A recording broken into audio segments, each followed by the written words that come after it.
शंख बजाए।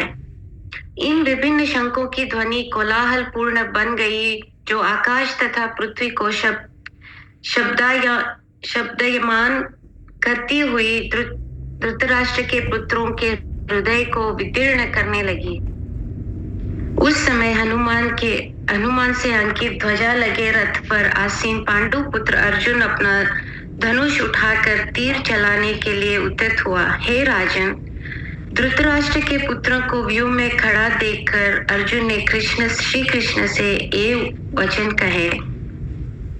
अर्जुन ने कहा, हे अच्युत, कृपा करके मेरा रथ दोनों सेनाओं के बीच में ले चले, जिसमें यहाँ युद्ध की अभिलाषा करने वालों को और शस्त्रों की इन महान परीक्षा में जिनसे मुझे संघर्ष करना है उन्हें देख सकूं। मुझे उन लोगों को देखने दीजिए जो यहाँ पर धृतराष्ट्र के दुर्बुद्धि पुत्र दुर्योधन को प्रसन्न करने की इच्छा से लड़ने के लिए आए हुए हैं। संजय ने कहा, हे भरतवंशी, अर्जुन द्वारा इस प्रकार संबोधित किए जाने पर भगवान कृष्ण ने दोनों दलों के बीच में उस उत्तम रथ को लाकर खड़ा कर दिया। भीष्म, द्रोण तथा विश्व भर के अन्य समस्त राजाओं के सामने भगवान ने कहा कि हे पार्थ, यहाँ पर एकत्र सारे कुरुओं को देखो। अर्जुन ने वहां पर दोनों पक्षों की सेनाओं के मध्य में अपने चाचा, ताऊओं, पितामह, गुरुओं, मामाओं, भाइयों, पौत्र, मित्रों, ससुरों और शुभचिंतकों को भी देखा। अर्जुन ने कहा, हे कृष्ण, इस प्रकार की इच्छा रखने वाले जब कुंती पुत्र अर्जुन ने मित्रों तथा संबंधियों की इन विभिन्न श्रेणियों को देखा तो वह करुणा से अतिभूत हो गया और इस प्रकार बोला। आई थिंक अब सियोना माता जी पढ़ना चाह रहे थे। Yes Jagriti, thank you so much. Siona माता जी, यू कैन स्टार्ट। जी, Hare Krishna. Can everybody hear me? Yes. ठीक है। हरे कृष्णा। अर्जुन ने कहा, हे कृष्ण, इस प्रकार युद्ध की इच्छा रखने वाले मित्रों तथा संबंधियों को अपने समक्ष उपस्थित देखकर मेरे शरीर के अंग कांप रहे हैं और मेरा मुंह सूखा जा रहा है। मेरा सारा शरीर कांप रहा है, मेरे रोंगटे खड़े हो रहे हैं, मेरा गांडीव धनुष मेरे हाथ से सरक रहा है और मेरी त्वचा जल रही है।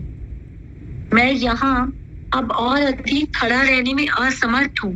मैं अपने को भूल रहा हूँ और मेरा सर चकरा रहा है। हे कृष्ण, मुझे तो केवल अमंगल के कारण दिख रहे हैं। हे कृष्ण, इस युद्ध में अपने ही स्वजनों का वध करने से ना तो मुझे कोई अच्छाई दिखती है और ना मैं उससे किसी प्रकार की विजय, राज्य या सुख की इच्छा रखता हूँ। हे गोविंद, हमें राज्य, सुख अथवा इस जीवन से क्या लाभ, क्योंकि जिन सारे लोगों के लिए हम उन्हें चाहते हैं वे तो इस युद्ध भूमि में ही खड़े हैं।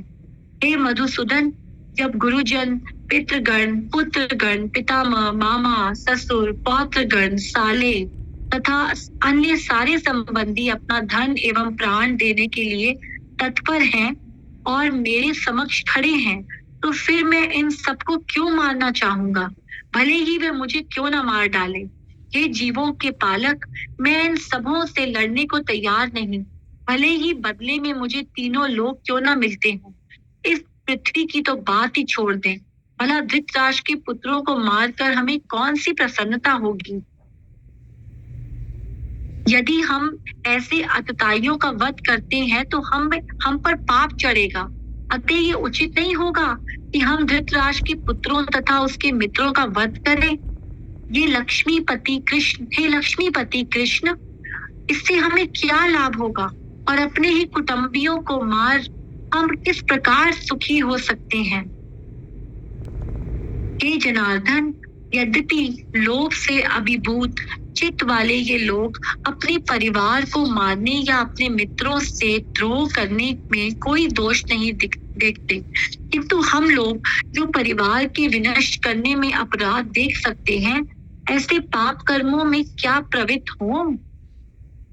कुल का नाश होने पर सनातन कुल परंपरा नष्ट हो जाती है और इस तरह शेष कुल भी अधर्म में प्रवृत्त हो जाता है। हे कृष्ण, जब कुल में अधर्म प्रमुख हो जाता है तो कुल की स्त्रियां दूषित हो जाती हैं और स्त्रीत्व के पतन से ये वृष्णि वंशी अवांछित संतानें उत्पन्न होती हैं। अवांछित संतानों की वृद्धि से निश्चय ही परिवार के लिए पारिवारिक परंपरा को विनष्ट करने वालों के लिए नारकीय जीवन उत्पन्न होता है। ऐसे पतित कुलों के पुरखे पितर लोग गिर जाते हैं क्योंकि उन्हें जल तथा पिंड दान देने की क्रियाएं समाप्त हो जाती हैं।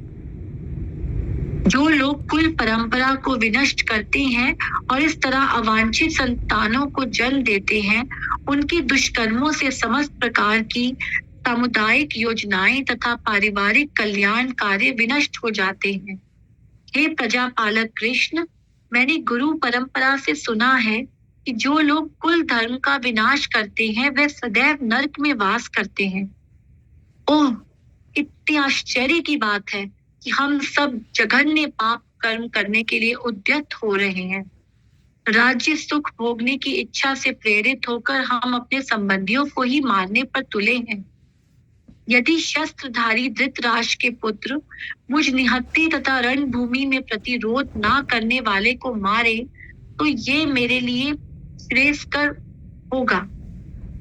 संजय ने कहा, युद्ध भूमि में इस प्रकार कहकर अर्जुन ने अपना धनुष तथा बाण एक और रख दिया और शोक संतप्त चित्त से रथ के आसन पर बैठ गया। हरे कृष्णा, अध्याय 2 स्टार्ट हो गया। आई थिंक कोई और पढ़ेगा। लास्ट का भी प्लीज इस बार भगवद गीता के प्रथम अध्याय को शनि निरीक्षण का भक्ति विधान तात्पर्य